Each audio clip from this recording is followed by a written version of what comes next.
തെരഞ്ഞെടുപ്പ് കമ്മീഷൻ വെബ്സൈറ്റിൽ കൃത്രിമത്വമുണ്ട് എന്ന് തോന്നുന്ന സാഹചര്യത്തിൽ, അതായത് വോട്ടേഴ്സ് ലിസ്റ്റുമായി പരിശോധിക്കുമ്പോൾ അതിൽ പൊരുത്തപ്പെടാത്ത കണക്കുകൾ വരുമ്പോഴാണ് തെരഞ്ഞെടുപ്പ് കമ്മീഷനെ സമീപിക്കുന്നതും വേറെ വഴിയില്ലെങ്കിൽ സുപ്രീം കോടതിയിലേക്ക് തന്നെ പോകുന്നത്. മഹാരാഷ്ട്രയിലെ തെരഞ്ഞെടുപ്പിൽ 2019 മുതൽ 24 വരെയുള്ള ലോക്സഭാ തെരഞ്ഞെടുപ്പിന്റെ കാലാവധിയിൽ മൊത്തം കൂടിയ വോട്ടർമാരുടെ എണ്ണം 32 ലക്ഷമാണെങ്കിൽ 39 ലക്ഷം വോട്ടർമാരാണ് കഴിഞ്ഞ 5 മാസത്തിനിടയിൽ വോട്ടേഴ്സ് ലിസ്റ്റിൽ വന്നത്. ഇത് എന്ന് പറയുന്നത് ഹിമാചൽ പ്രദേശിലെ സംസ്ഥാനത്തുള്ള മൊത്തം വോട്ടർമാരുടെ എണ്ണത്തിന് തുല്യമാണ് എന്ന് രാഹുൽ ഗാന്ധി അതുകൊണ്ടാണ് ലോക്സഭയിൽ കൃത്യമായി പറഞ്ഞത്. മാത്രമല്ല, ലോക്സഭാ തെരഞ്ഞെടുപ്പിലെ വിധി 164ഓളം അസംബ്ലി സെഗ്മെന്റുകളിൽ ഇന്ത്യ മുന്നണി 1-ാം സ്ഥാനത്തെത്തുന്ന സാഹചര്യത്തിലേക്കാണ് എത്തിച്ചത്.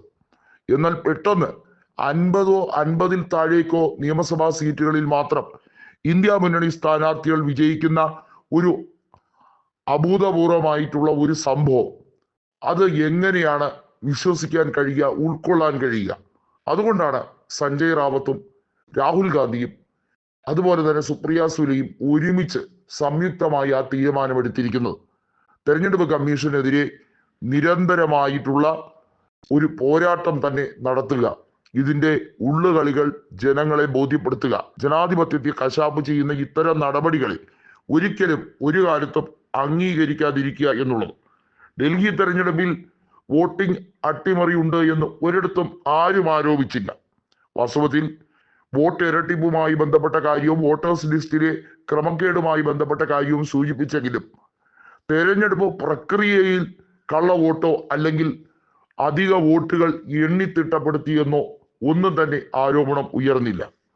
വാസ്തവത്തിൽ തെരഞ്ഞെടുപ്പ് കമ്മീഷനെതിരെയുള്ള ഗുരുതരമായ ആരോപണം ഹരിയാനയിലും മഹാരാഷ്ട്രയിലും നിലനിൽക്കുന്നത് കൊണ്ട് തന്നെയാണ് ഡൽഹി തെരഞ്ഞെടുപ്പുമായി ബന്ധപ്പെട്ട കാര്യത്തിൽ വേറൊരു കൃത്രിമത്തിന്റെ സാധ്യത പോലും അവിടെ നിലനിൽക്കാതിരുന്നത് എന്നുള്ളത് വ്യക്തം.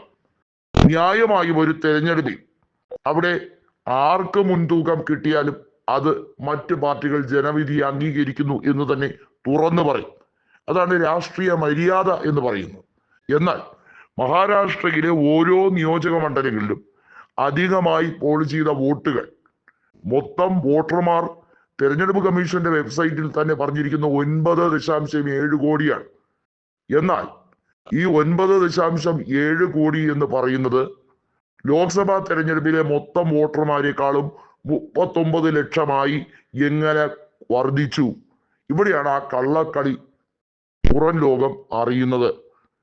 2 പ്രധാനപ്പെട്ട കാരണങ്ങളാൽ രാജീവ് കുമാറിനെ സംശയത്തിന്റെ നിഴലിൽ നിർത്തിയിരിക്കുകയാണ്.